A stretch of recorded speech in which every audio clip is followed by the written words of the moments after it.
2019년 반도체 시장을 뜨겁게 달군 키워드. 그 살떨리는 시간 속에도 우리 사회가 소재와 장비 산업의 중요성에 대해 다시 한번 환기할 수 있는 계기가 되는 긍정적인 영향들이 있었으리라 감히 평가해봅니다. 이렇게 지난 몇 주간 함께 고민해본 이야기가 보다 매크로한 관점에서의 산업 구조에 대한 이야기이자 앞으로 우리가 가져와야 할, 다시 말해 현재는 다른 이들이 가진 시장에 대한 이야기였다면, 오늘은 그동안 잠시 중심에서 벗어나 있던 주제, 우리가 가지고 있는 시장을 노리는 경쟁자들에 대한 이야기인데요. 중국 최대 파운드리 기업 SMIC. 2000년에 세워진 이 중국의 반도체 기업은 중국의 다른 여러 기업들처럼 정부의 비호 속에 중국의 IC 펀드, 지자체 보조금의 힘을 통해 조금씩 성장해왔고, 파운드리 시장에 의미 있는 플레이어로 계속해 자리를 잡아나가고 있죠. 물론 규모나 기술, 점유율, 그 어떤 요소들을 들이대도 파운드리 시장의 빅2로 평가받는 TSMC나 삼성의 그것과는 비교할 바는 아니지만, 우리가 SMIC라는 기업을 평가함에 있어서 단지 앞서 이야기한 몇 가지 요소들, 그 아래 달려있는 숫자로만 평가해서는 안 되는 이유가 있습니다. 해당 그림은 중국 시장의 IC 소비량을 나타내는데요. 현재는 이 엄청난 소비량의 대부분을 중국이 아닌 외부 국가들로부터 공급을 받고 있죠. 이 한 장의 사진이 중국 IT 산업이 가지고 있는 구조적 문제를 명확히 보여주고 있는데요. 하지만 이러한 상황은 반대로 생산 기능을 가진 중국 반도체 기업들 입장에서 살펴보면 태생적으로 획득하게 되는 엄청난 어드밴티지가 되겠습니다.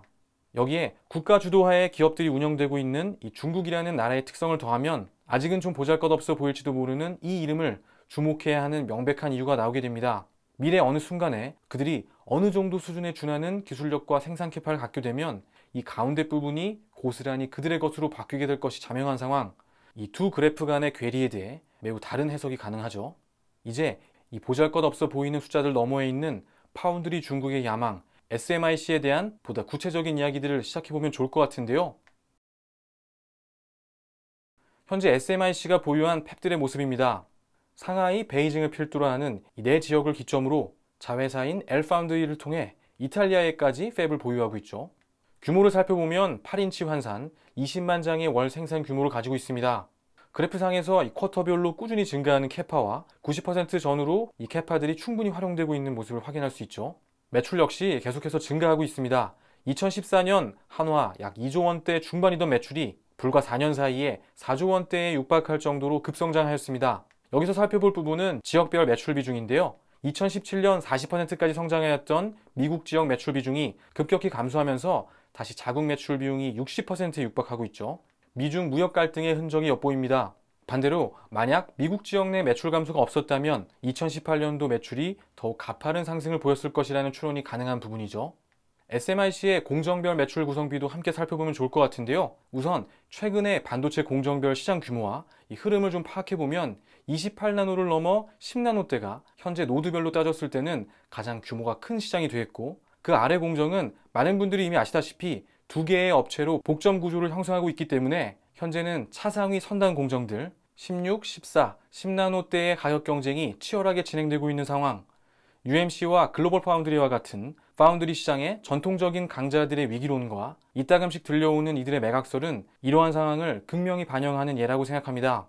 하지만 이러한 분석은 이 SMIC라는 중국 최대의 파운드리 기업에게는 다른 나라의 기업들만큼 그렇게 치명적으로 적용되지는 않습니다. 우선 앞서서 함께 살펴본 것처럼 이 SMIC의 경우 180나노와 55, 65나노가 이들 매출의 대부분을 구성합니다. 비교를 위해 앞서 이야기 나눈 UMC의 매출 자료를 함께 가져와 봤는데요. 현재 시장 환경 속에 어떤 기업이 앞으로 더욱 극심한 타격을 입게 될지는 명백하죠. 이와 같이 SMIC는 계속해 경쟁이 심화되고 있는 이 차상위 선단 공정 싸움과는 약간 거리가 있는 상황이고, 더욱 중요한 것은 바로 다음과 같은 부분일 텐데요. 이들에게 있어 수주를 위한 필요 조건은 남들보다 더 우수한 상태가 아니라 그저 남들 정도의 상태입니다. 비슷한 수준의 품질, 비슷한 수준의 가격, 비슷한 수준의 서비스 제공이 가능하게 되는 순간 이들에게 완벽히 다른 이야기가 시작되겠죠. 그리고 그 이야기들이 하나둘씩 현실이 되어가고 있습니다. 멀게만 느껴졌던 이야기, SMIC의 14나노 공정이 이제 양산에 돌입한 것인데요. 2015년으로 돌아가 이 이야기를 시작하면 좋을 것 같습니다. 당시는 인텔의 기술 리더십이라는 단어가 통용되던 시절이었죠. 14나노를 가장 먼저 진입한 인텔의 뒤를 이어 삼성이 14나노의 벽을 넘었습니다. 이 시절의 파운드리 시장의 키워드는 바로 핀펫이었는데 10나노 중반대로 공정이 미세화되면서 누설 전류에 대한 해결책이 필요했던 것이죠. 핀펫에 대해서는 이미 몇 차례 정리한 바 있고 아마 다들 아실 내용이겠지만 중요한 내용이기 때문에 아주 간단히만 정리하면 게이트에 이 하이케이라는 새로운 물질을 적용해 기존의 이산화규소 기반의 물질을 대체하고 누설 전류를 줄이는, 다시 말해 재료의 변경을 통한 누설 전류에 대한 개선책이 하이케이 메탈 게이트라면 3차원의 수직 구조로 게이트 접점의 면적을 늘려 누설 전류를 막는 구조적 변경이 바로 핀펫이 되겠는데요.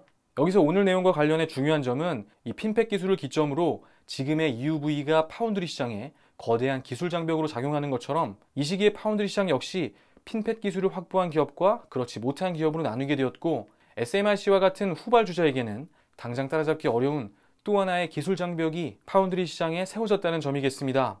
2015년 당시 이 시기의 상황을 정리해보면 인텔, 삼성, TSMC만이 이 핀펫 기술을 확보하고 있었고 파운드리 시장의 빅4로 평가받던 UMC마저 연말이 되어서야 이 핀펫 기술을 적용한 신공정의 양산에 돌입하는 상황이었는데, 주목할 점은 바로 이 시기 SMIC가 머지않은 시기에 핀펫 기술을 스스로의 힘으로 개발하겠다는 이야기를 대외적으로 힘주어 표명했다는 점입니다. 이 자신감 넘쳐 보이는 한 문장 속에 아주 많은 이야기들이 녹아 있는데요. 이 시기에 중국 기업들은 미국의 유력 기업들과의 파트너십을 공공히 구축해 나가고 있었습니다. 미국 기업들 입장에서는 대만과 한국이라는 이 기성 거래선에 중국이 추가되면 보다 안정적이고 효율적인 운영이 가능해지고, 중국은 동시에 만들어진 제품을 구매할 수 있는 아주 매력적인 판매처가 되기도 하기 때문에 미국과 중국 기업 간의 협력은 확실히 양측의 시너지가 있는 선택이었습니다. 인텔은 칭화유니그룹에 대규모 지분 투자를 진행하고 퀄컴은 SMIC에 스냅드래곤의 수주를 맡기는 등 지금과는 사뭇 다른 분위기의 시장의 모습이었죠. 이러한 시장 분위기를 타고 SMIC에게도 비전이 보이는 듯 했습니다. 중국은 국가 펀드나 지자체의 지원금을 통해 SMIC를 적극 지원했고, 미국 반도체 기업들과의 기술 제휴를 통해 제반 기술들을 하나씩 습득하는 한편 동시에 이미 핀펫 기술을 보유하고 있는 글로벌 파운드리의 인수를 타진하였습니다. 시장에는 긴장감이 감돌았죠. 이미 핀펫 기술을 보유한 글로벌 파운드리가 인수되거나 혹은 그들이 말한 것처럼 정말 스스로의 힘으로 핀펫 기술을 개발해 공정 격차를 하나씩 줄여나간다면 파운드리 시장을 향한 중국의 야망이 그저 꿈 같은 이야기는 아니었습니다. 하지만 그 결론에 대해서 여러분들이 너무도 잘 알고 계시죠? 범정부 차원의 전폭적인 재정 지원, 내수 시장에 보장된 수요라는 기존에 가지고 있던 장점에 해외 유력 반도체 기업들과의 파트너십까지 확보한 SMIC였지만 10나노 핀펫 공정의 완성은 결코 쉬운 일이 아니었고, 그렇게 속절없이 시간이 흘러가며 시장 내 선두 기업들은 14나노를 넘어 10나노에 진입하고 이어 10나노를 넘어 7나노 구현을 위한 EUV 도입과 관련한 장기적 프로젝트들이 하나둘씩 성과를 올리게 되면서 SMIC와 중국 파운드리에 대한 이야기는 점점 사람들의 관심 밖의 이야기로 밀려나게 됩니다. 그러던 2017년 8월 SMIC 관련 소식에 우리에게 익숙한 한 반도체 엔지니어의 이름이 등장하고 동시에 이 이야기에도 반전이 찾아오는데요.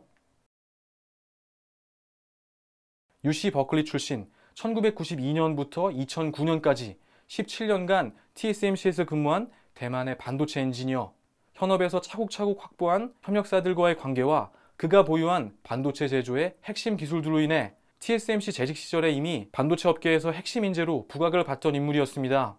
그러던 그가 돌연 TSMC를 퇴사하고 칭화대 교수로 다시 성균관대 교수에서 삼성전자의 부사장으로 합류하게 되는데요.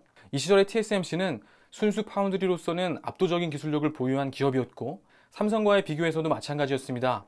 그러던 삼성이 빠르게 공정 격차를 따라잡고 급기야 TSMC보다 한 발 앞서 14나노 공정에 진입합니다. 물론 이 시절에 이루어진 삼성의 파운드리 관련 기술 진보 중 그가 기여한 부분이 어느 정도 수준일 것인지에 대해서는 각자의 의견이 있을 수 있겠지만, 그가 영입된 이후에 빠른 속도로 기술 격차를 좁혀나갔다는 점에 대해서는 큰 이견이 없을 거라고 생각합니다.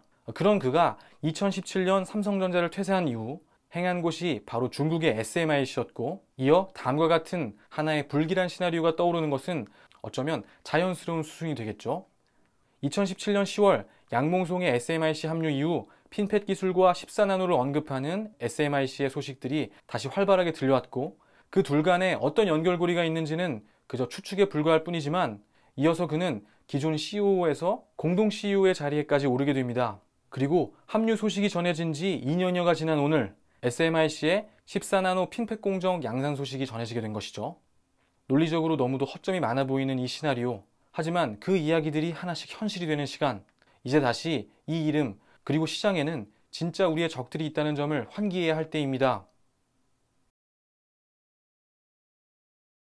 물론 7나노를 넘어 5나노 공정으로 달려가고 있는 이 선두권 기업들과 이제 14나노 양산에 돌입한 SMIC와는 분명한 격차가 있다는 점을 다시 한번 분명히 하고, 아울러 이들이 가지고 있는 설비 가동률이 90% 이상으로 사실상 설비들이 풀가동 상태인 점, 기존까지 보유했던 최신 공정인 28나노의 수요 확보가 그렇게 폭발적이지 않다는 점, 그리고 마지막으로 ASML과 맺은 EUV 장비 구매 계약 규모를 바탕으로 추산해보면 약 한 대 정도의 EUV 노광 장비를 작년에 와서야 보유했다는 점 등을 통해 SMIC의 이야기를 가지고 그 위험성에 대한 환기를 넘어서는 불필요한 공포감에 빠질 필요는 없다는 점도 함께 말씀드리고 싶은데요.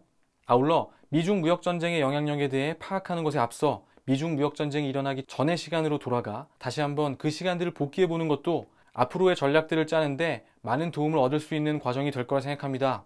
중국에게 손을 내민 기업들, 그리고 우리의 품을 떠나 다른 나라의 기업으로 옮긴 그 사람들의 이름을 떠올리며 말이죠. 다음 시간에는 D램 시장의 오래된 경쟁자죠. 마이크론에 대한 이야기를 나눠보겠습니다.